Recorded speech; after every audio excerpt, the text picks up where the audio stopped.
누가복음 1장 1절부터 12절 시작. 그때에 가이사 아구스가 영을 내려 천하 다 호적하러 하였으니 이 호적은 구련과 수리아 총독이 되었을 때에 처음 한 것이라. 모든 사람이 호적하러 각각 고향으로 돌아가며 요셉도 다윗의 집의 족속이므로 갈릴리 나사렛 동네에서 유대를 향하여 베들레헴이라 하는 다윗 동네로 그 약한 마리아와 함께 호적하러 올라가니 마리아가 이미 잉태하였더라. 거기 있을 때에 해산할 날이 차서 첫 아들을 낳아 강보로 싸여 구유에 누웠으니 이는 여간에 있을 곳이 없음이라.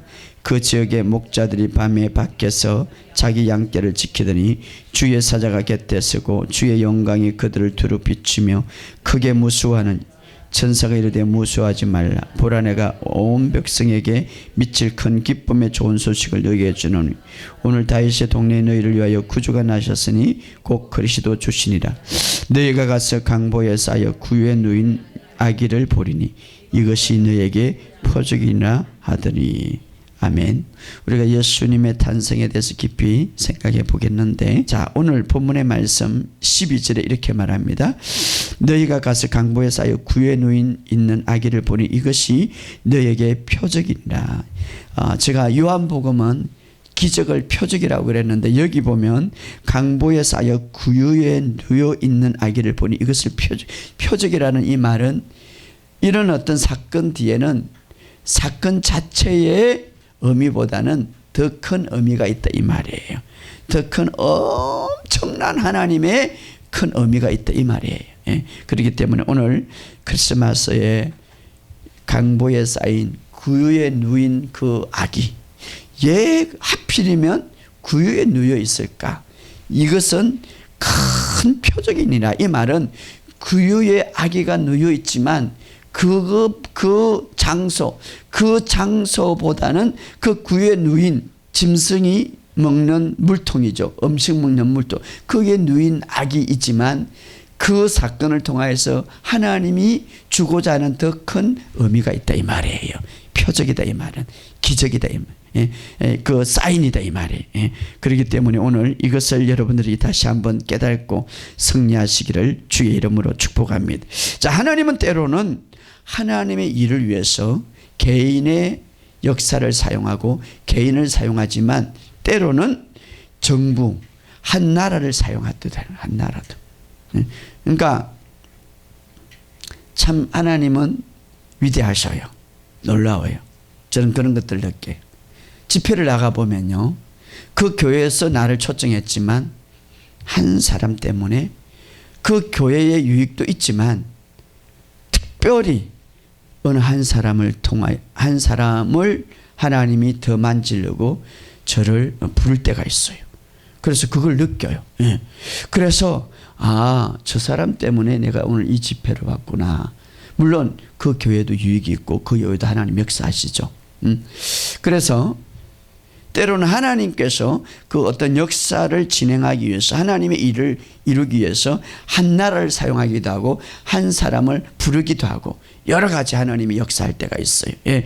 그런데 여기 오늘 본문에 보면 하나님의 역사, 특별히 메시아의 탄생을 위해서 구약의 예언을 성취하기 위해서 어떤 장소에 베들레헴에서 메시아가 태어날 것이다, 올 것이다. 이 메시아 베들레헴에서 올 것이다라는 이 미가서의 그 예언을 했죠. 그런데 그 예언을 성취하기 위해서 한 나라를 사용할 때가 있어요. 그런데 여기 보면 이제 그 당시의 나라의 왕은 유대인의 왕이 아니지만 어떤 그 에돔인 후예로서 왕위를 강탈했죠.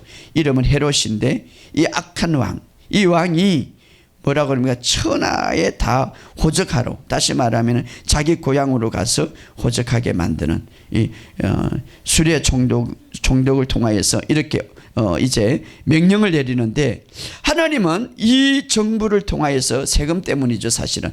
이 정부를 통하여서 요셉이 베들레헴으로 오게 되는 거죠. 예.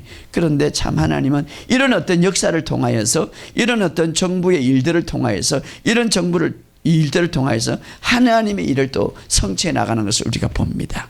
그래서 우리나라도 여러분이 기도하시기 바랍니다. 누가복음 2장 1절 여기 보면은 이제 천하에 호적하러 이제 모든 사람을 각각 고향으로 돌아가며 이때에 4절 5절에 이렇게 말합니다. 읽어봐 시작. 요셉도 다윗의 집 족속이므로 갈릴리 나사렛 동네에 유대를 향하여 베들레헴이라는 다윗 동네로 그 약혼한 마리아와 함께 호적하러 올라가니 마리아가 이미 잉태하였더라. 자, 요셉도 베들레헴으로 갈 수 없는데 무엇 때문에 갑니까? 나라에서 각각 고향에 가라고. 이게 참 놀라운 것이죠. 그래서 요셉의 고향은 어디입니까? 베들레헴. 요셉은 누구의 집입니까? 다윗의 집 족속. 그러니까 자, 성경에 보면 요셉과 마리아는 이 족보, 성경의 족보에 보면 다윗이 많은 아들이 있었죠. 다윗이. 근데 요셉이나 마리아는 왕족의 혈통이에요, 사실은. 그러니까 마리아는 다윗의 아들 중에 나단의 자손이죠. 그러니까 결국은 다윗이 왕이니까 마리아도 왕족의 혈통이에요. 요셉도 이 다윗의 혈통 중에 솔로몬의 후손이죠. 솔로몬의 후손. 그러니까 예수님은 요셉과 마리아를 통해서 육적으로 오셨기 때문에 결국은 왕족이죠. 왕족. 자, 왕가의 후손이죠. 그래서 요셉이 이제 호적하러 하기 위해서 다윗의 집 족속이기 때문에 어디로 갔다고요? 베들레헴으로 갔다. 이것은 결국 하나님께서 그 배후에는 역사하신 거예요, 사실은. 그래서 그래 안 하면 베들레헴에 가겠어요. 그런데 이미 마리아가 아기를 가지고 있었더라, 이렇게 말하고 있거든. 그렇기 때문에 이제 호적하러 간다. 다윗의 집에 속했기 때문에. 그래서 하나님은 이렇게 역사를 통하여서 하나님은 때로는 일하신다, 이 말이에요. 그렇기 때문에 우리가 이것을 잘 봐야 돼. 잘 여러 가지 봐야 돼. 그래서 저는 이 시대에 이렇게 이제 마지막 시대에 우리 교회를 왜 여기 세웠고 왜 우리 교회를 이렇게 하는가, 여러 가지 많은 길을 기도하게 되고, 또 하나님이 이게 있어요. 모든 목사님들에게 다양한 그 직분을 주시고 다양한 은사를 주는데 특별히 저에게는 하나님이 주신 것이 있습니다. 아브라함이 누구를 낳았다고 그랬습니까? 이삭을 낳았다고 그랬죠. 실질적으로는 이삭을 낳은 사람은 누굽니까? 사라져, 여자가는. 근데 계속해서 이 성경에 보면 아브라함이 이삭을 낳고 이삭은 야곱을 낳고 이삭이 누구를 낳았다고? 야곱을 낳고. 그러니까 이삭의 부인을 말하는 게 아니라 전부 다 그러니까 아버지가 아들을 낳고 아버지가 아들을 낳고 아버지가 아들을 낳고 전부 다 그렇게 말하는 거죠. 이것이 바로 소개하고 있습니다. 그러니까 성경에 보면 마태복음에 보면 그렇게 아버지가 아들을 낳고 아브라함이 이삭을 낳고 이삭은 야곱을 낳고 야곱은 유다 형제를 낳고 뭐 이렇게는, 이것이 바로 예수님의 전까지 아버지가 아들을 낳고 아버지가 아들을 낳고 아버지가 아들을 낳고 이렇게 말.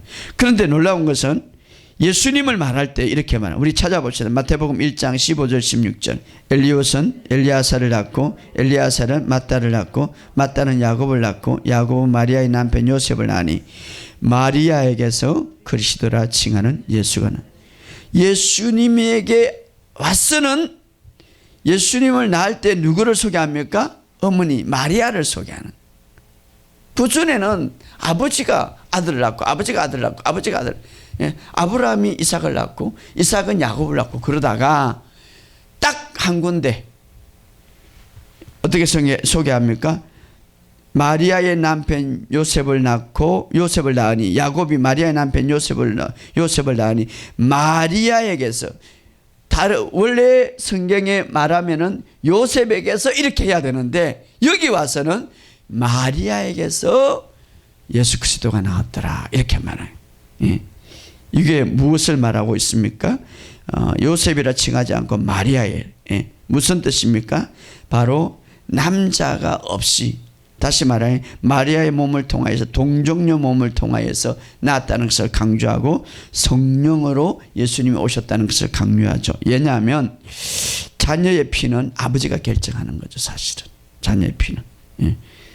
그런데 예수님은 아버지의 피로 온 것이 아니라 바로 아담의 죄, 모든 인간은 아담의 죄로서, 그러니까 아버지의 피로 자녀가 결정되기 때문에 결국은 어떻습니까? 다 아담의 피로 전부 다 연결되기 때문에 죄악성을 갖고 있죠. 그 피, 죄악성을 갖고 있기 때문에.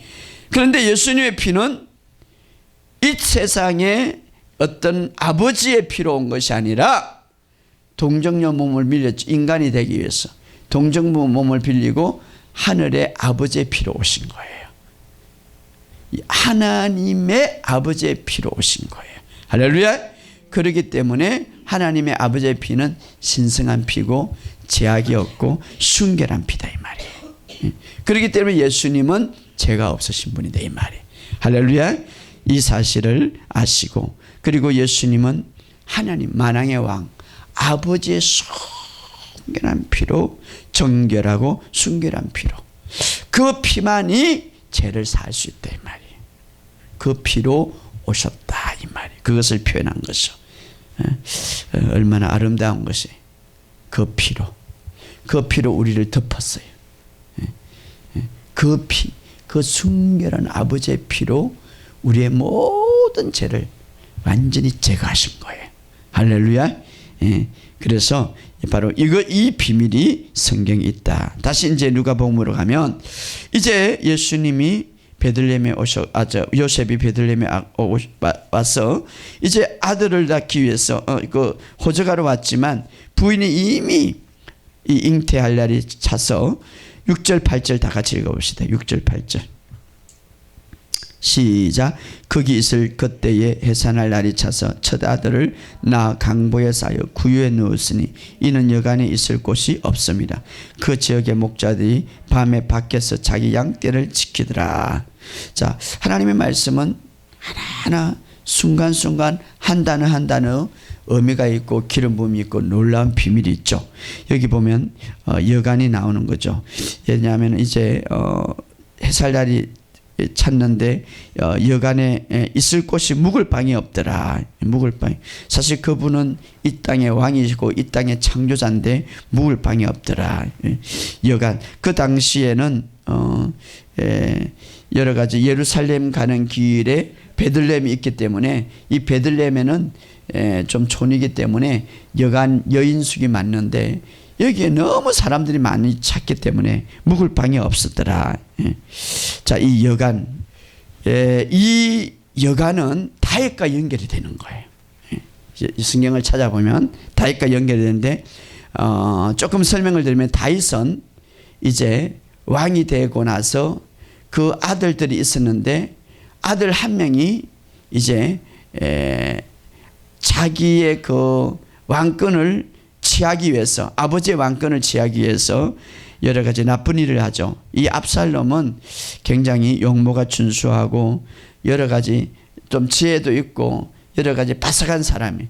그래서 백성들의 마음을 자기가 막 빼앗는 거예요. 그리고 나서 어떻게 합니까? 우리가 잘 아는 대로 아주 반군을 일으키죠. 그리고 다윗에 있는 그 자기 신하들이 압살롬에게 많이 가게 되는 거죠. 사람들이 참 보면은요, 딱 보고 누가 앞으로 되겠고 누가 힘이 있을 것 같으면 그걸로 몰려드는 거예요. 그래서 다윗은 아들이 그렇게 막 폭동을 일으키니까 싸움하지 않고 그냥 쫓겨나가죠. 피해 나가죠. 마치 사냥꾼을 피해서 도망가는 새처럼 이제 피하게 되는 것이죠. 그래서 이곳저곳 다윗은 이제 떠나게 되는 거죠. 그때에 압살롬이 아버지를 죽이려고 굉장히 많이 막 힘들어하게 많이 죽이려고 여러 가지 싸움을 하는데, 아무튼 다윗은 막 이제 들로 산으로 피하게 다니죠. 참 비참하죠. 사랑하는 자녀를 통하여서 이제 쫓겨나가는 거죠. 다윗 그 왕의 그 자리에 쫓겨나가는 거죠. 그때에 강야로 들로 쫓겨다니면서 몇 명의 신하들이 그를 따라다니는 거예요. 그런데 어느 날 하루는 먹을 양식이 없는데 그 사무엘상 14장에 보면 먹을 양식이 없는데 어느 날 그가 마하나임에 이르렀을 때에 누구를 만나냐 하면 여러 사람을 만나는데 길리앗 사람 바르실레라는 사람 만나요. 바르실레. 길리앗 사람 바르실레. 이 사람은 정말 굉장히 지각이 있는 사람인 것 같아요.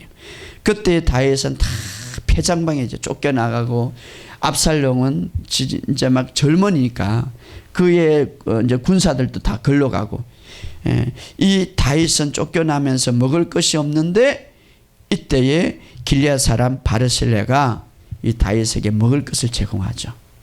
막 다 제공하는 거죠. 사무엘상 17장 27절 29절에 보면 길리앗 사람 바르실레가 침상과 대야와 질그릇과 밀과 보리와 밀가루와 볶은 곡식과 콩과 팥과 볶은 녹두와 꿀과 근데 성경에요 이런 것을 하나 다 기록하는 거예요. 그러니까 굉장히 다윗에게 먹을 것을 다 제공하는 거죠. 참 이때 다윗의 마음이 얼마나 감사하겠습니까? 지금 아들이 죽이려고 막 분대를 대하는데 먹을 것도 없고 입을 것도 없고 잘 것도 없죠. 그런데 이제 폐장병처럼 다 쫓겨나가고 모든 것이 안 되는 거예요. 모든 것이 지금 위험해요. 모든 것이 앞으로 어떻게 될지 몰라요. 언제 죽을지 몰라요. 그럼에도 불구하고 이 바르실레가 성스럽게 대접을 하고 먹을 것을 주고 잘 것을 주고 입을 것을 주고 다 제공하는 거죠. 그때에 다윗이 잊지를 못하는 거죠. 우리가 때로는 진짜 친구는 이때 돕는 자가 진짜 친구죠. 선의를 베풀죠. 자, 이렇게 계속해서 선의를 받고 있는 동안에 17장 19장 사이에 그 아들이 죽게 되는. 그리고 다윗이 이제 예루살렘으로 왕으로 가는데 다윗이 너무너무 고마워서 그 바르실레에게 이렇게 말합니다. 이제 여기서 고생하지 말고 나와 예루살렘에 가서 내가 당신을 이제 돕겠다. 왕이니까. 그때에 바르실레가 이렇게 말합니다. 나는 이제 이미 나이가 많고 80살이 됐다. 나는 이제 내 사명은 여기까지다. 왕이시여 가셔요. 나는 여기에 살겠습니다. 라고 하는 거예요. 참 이 사람을 성경을 제가 쭉 읽어보면서 야, 이 사람은 대단하다. 왕이 은혜를 얻었으니까 이제 예루살렘에 가면 왕 오른편에 앉을 게 아니겠어요? 그러나 그것을 거절하는 거예요. 그리고 이제 바르실레가 이렇게 말해요. 내 아들이 하나 있는데 이 아들을 당신의 종으로 삼아 주옵소서. 그럼 그때에 이 다윗이 그것을 수락하죠. 그 아들의 이름은 키맘이라고 그러는데 유대 발음으로 킴함이래. 킴함. 그리고 이제 예루살렘에서 왕이 되고 이 다윗이 이 키맘을 옆에 둡니다. 그리고 다윗이 이제 죽을 때가 됐어요. 그때에 누구를 세웁니까? 솔로몬을 세우죠. 솔로몬을 세울 때에 다윗은 기름 부음이 있고 다윗은 지각이 있는 사람. 솔로몬을 세울 때 유언을 하는 거죠. 네 주변에 이 사람이 있지만 그러나 언제 배반할지 모른다. 다 이렇게 예언을 해주죠. 이 사람 옆에 있지만 그러나 정치적인 사람이고 이 사람은 위험한 인물이고 이렇게 말하는 거. 그리고 그 사람은 가까이 하지 말고 때로는 죽이고 살려두지 말고 이렇게 정확하게 이야기하죠. 그런데 딱 한 사람에게 좋은 말을 합니다. 바르셀레의 아들 키맘. 이 키맘은 너의 친구로 삼아라. 이렇게. 그리고 항상 네와 같이 식사를 하라. 그 유언을 하고 나고 그리고 다윗은 바르실레의 그 아들 키마에게 예루살렘에 소유한 자기 땅을 주게 되는 거죠.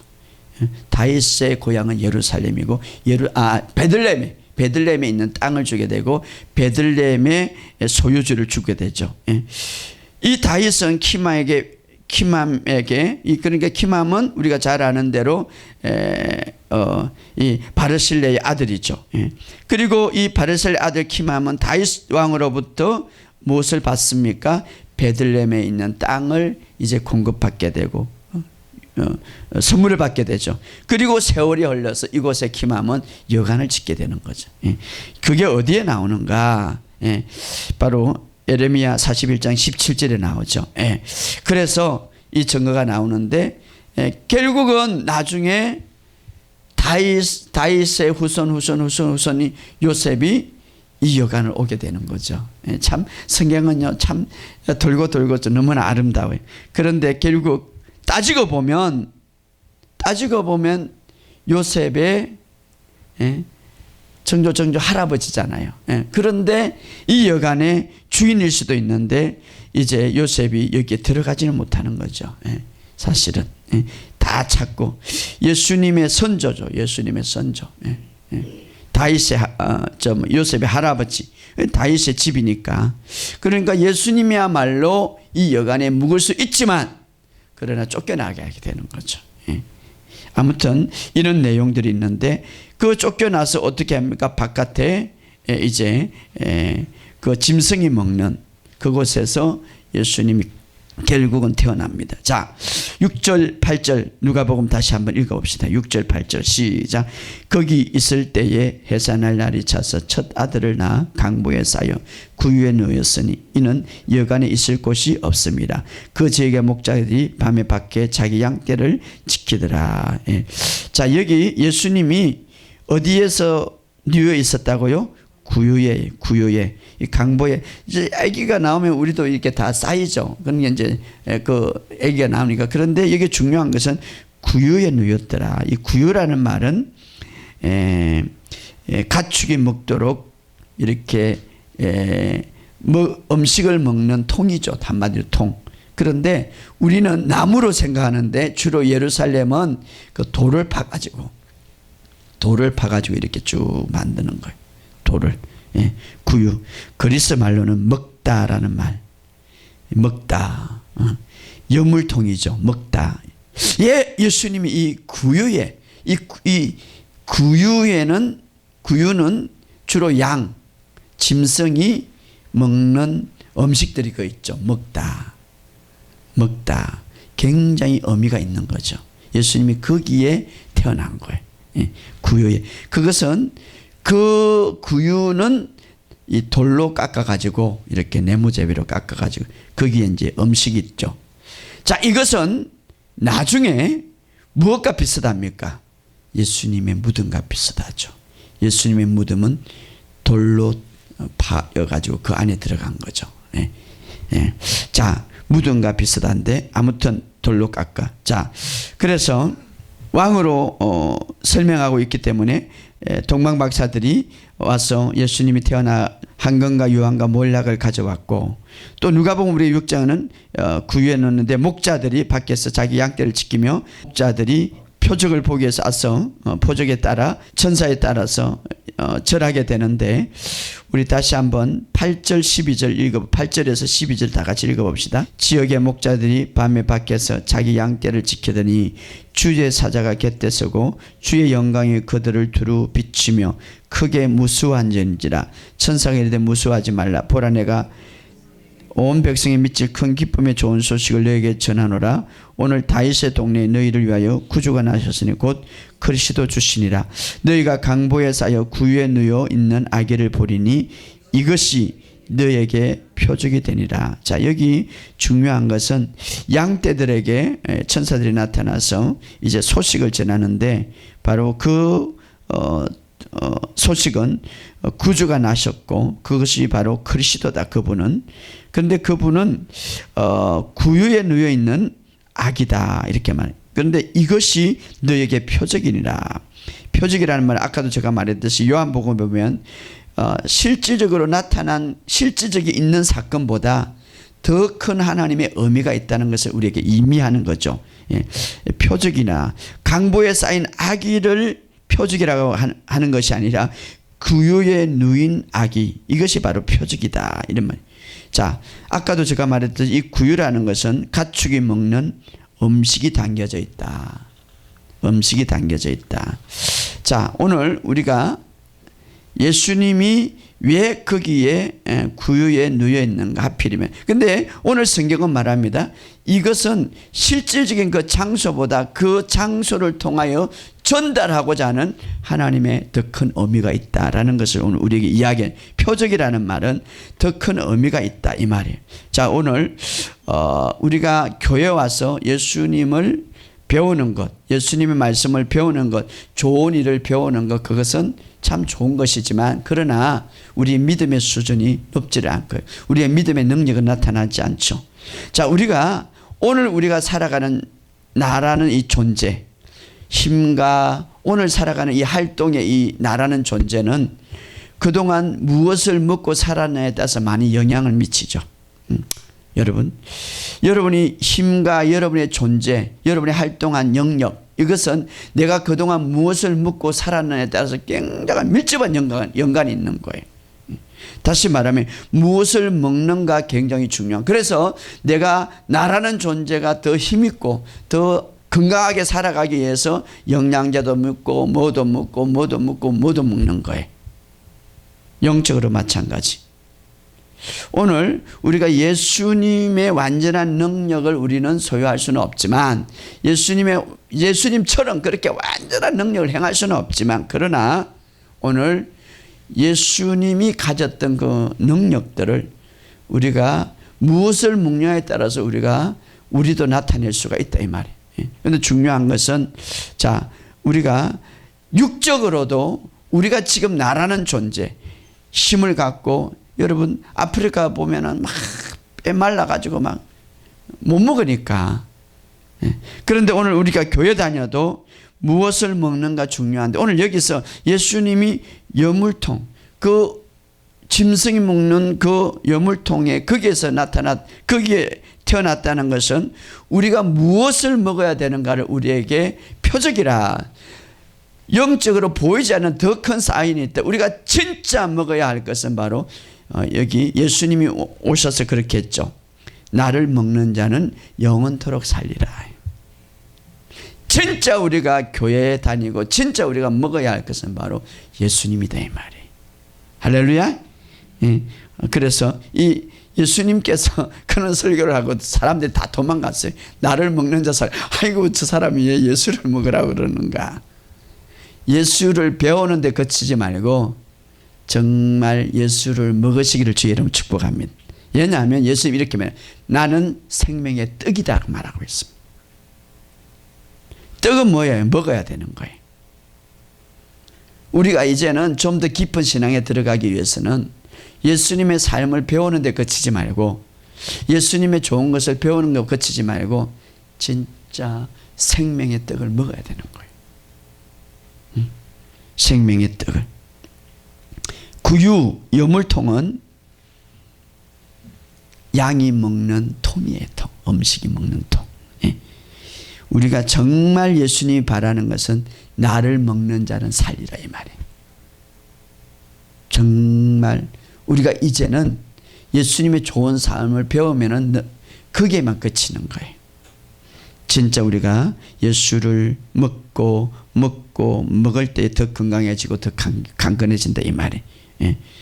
자, 이것이 구약에 어디에 나타나냐 하면 만나가 내려지는 거예요. 만나는 오늘 예수님을 의미하는 거예요. 하늘에 내리는 만나. 근데 이스라엘 백성이 만나를 먹을 때에 만나만 먹으니까 맨날 만나만 먹으니까 그들이 원망불평을 하는 거예요. 잘 들으세요. 만나는 하늘에서 내려온 신선한 양식이고 가장 그들에게 아름다운 양식이에요. 이 세상의 양식이 아니었습니다. 그런데 어느 날 우리 막 이것만 먹어야 돼요? 라고 이렇게 이야기할 때에 원망불평할 때에 그 전에도 그 강야에 불뱀이 있었어요. 만나를 먹고 있을 때는 불뱀이 그들을 침입하지 못했어요. 그러나 불평원망할 때에 그 불뱀들이 그들을 먹을 수 있었어요.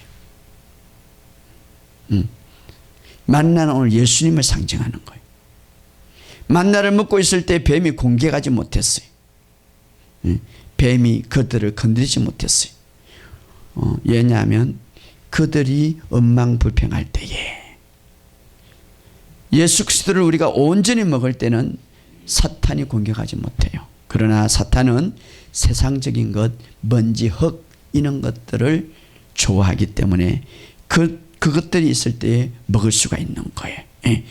우리가 그리스도를 먹으면 하나님의 양식이기 때문에 우리도 하늘의 삶이 되고 우리의 행동이 우리가 하늘의 삶과 같아서 이 땅의 사탄들은 우리를 공격하지 못하는 거예요. 예. 그런데 우리가 가장 중요한 것은 그분을 먹는 것. 그래서 예수님이 오셔서 십자가 못 박혀 돌아가기 직전에 우리에게 굉장히 많은 제자들에게 나는 생명의 떡이다. 나는 하늘에서 내려온 살아있는 떡이다. 나를 먹는 자는 영생하리라. 그래서 생명의 떡은 먹는 거예요. 아담은 잘못된 음식을 먹었어요. 잘못된 음식은 어떻습니까? 잘못된 생각, 잘못된 가르침, 잘못된 교리, 저걸 먹으면 하나님과 같이 되더라. 잘못된 교리, 잘못된 것들을 먹고 있었기 때문에 그 아담은 잘못된 음식을 먹었기 때문에 결국은 사탄이 그를 지배하게 된 거예요. 오늘 정말 우리가 하늘의 양식, 그리스도의 온전한 양식을 먹을 때에 이 땅에서는 불뱀들이 있어요. 그러나 우리를 침해하지 못하는, 그것이 하늘의 양식이기 때문에. 오늘 우리에게도 그런 일들이 있기를 주의 이름으로 축복합니다. 자, 그리고 만나를 먹고 있을 때는 이스라엘 백성이 40년 동안 그들이 그 먹는 때는 발이 붙지도 않고 약해지지도 않았다 이 말이 음식은. 그리고 그들이 매일매일 해야 될 것은 매일매일 아침에 가서 거두는 거죠. 오늘 우리도 마찬가지. 우리가 하늘의 양식, 특별히 예수님은 이 만나와 같은데 그 예수님의 말씀을, 예수님의 관한 것, 예수님이 다 이루은 것을 매일매일 먹어야 된다 이 말이. 그것을 오늘 우리에게 가르쳐 준 바로 그것이 우리의 모습.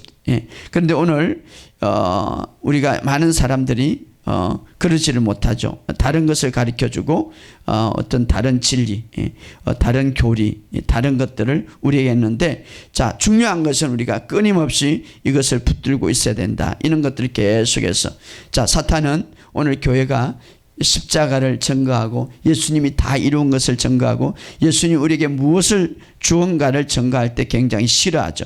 그것을 원치 않습니다. 오늘날 교회들은 오늘 이런 것들을 온전히 우리가 가르치는 것들을 싫어하죠. 어떤 교회들은 정치를 가르치고 있고, 어떤 교회는 심리학을 가르치고, 어떤 교회는 교리만을 먹고, 어떤 건 도덕적이고 윤리적인 것을 가르치죠. 그러나 우리가 진짜 먹어야 할 것은 그리스도만. 그리스도가 이 땅에 오셔서 무엇을 해주고, 이 땅에 왜 탄생했고, 이 땅에 우리에게 무엇을 주었고, 이 땅에 무엇을 이루었는가를 먹기를 원합니다. 이것을 우리가 계속해서 먹기를 원하는데, 오늘날 교회는 많은 교회들은 정치라든가 심리학이나 도덕적인 윤리적 교리라든가 윤리적인 이런 것들을 우리가 먹을 때 그 속에는 무엇이 같이 첨가됩니까? 세상의 먼지도 첨가되고, 세상의 흙도 첨가되고, 세상에 좋지 않는 것도 첨가될 수 있다 이 말. 그때에 어떻습니까? 이 강야에는 불뱀이 있단 말이에요. 항상 우리가 먹힐 수가 있다 이 말. 그러므로 여러분, 정말 오늘 주님께서 이 땅에 오신 이유가 뭐고, 우리가 진짜 먹어야 할 것이 무엇이고, 이것을 온전히 깨닫고 주님께서 이 땅에 오셔서 무엇을 이루어 놨는가, 내가 어떻게 살 수밖에 없는가, 어떻게 존재할 수밖에 없는가, 어떻게 이길 수밖에 없는가, 오늘 교회의 위치가 무언가를, 교회의 건세가 무언가를 온전히 깨닫고 승리하시기를 주의 이름으로 축복합니다. 오늘 주님께서 주신 이 계시를 붙드시기를 주의 이름으로 축복합니다. 복음을 붙드시기를 주의 이름으로 축복합니다. 그래서 정말 이 하늘의 신령한 이 것들을 여러분들이 먹고 날마다 승리하시기를 주의 이름으로 축복합니다. 또 오늘 우리가 깊이 생각할 것은, 정말 그 당시에 너무 분주해가지고 예수 너무 사람들이 가득 차서 예수님이 들어갈 방이 없죠. 오늘 우리도 마찬가지. 오늘 예수님이 우리 방에 이 땅에 오는데 우리 우리의 마음의 방이 우리가 너무나 가득해서 허영으로 가득 차고 세상으로 가득 차고 내 욕심으로 가득 차고 내 거로 가득 찰 때 내 방에 와서 정말 시기를 원하고 내 방에 들어오기를 원하는데 내 방이 다른 거로 가득 찼다면 우리가 정말 예수님이 우리에게 뭔가를 주고자 하는데 할 수가 없는 거죠. 오늘 우리 자신을 온전히 주님 앞에 내어드리시기를 주의 이름으로 축복합니다. 우리가 날마다 예수 안에서 예수만 먹고 예수만 의지하고 그것이 참된 나의 양식으로 삼고 그래서 그것이 바로 하늘의 양식으로 생각하고 정말 이 시대의 마지막 때 특별히 올해 이제 마지막 때 내 안에 무엇가 가득했는가 가득 차고 정말 하늘의 양식만 먹는 저와 여러분이 되시기를 주의 이름으로 축복합니다.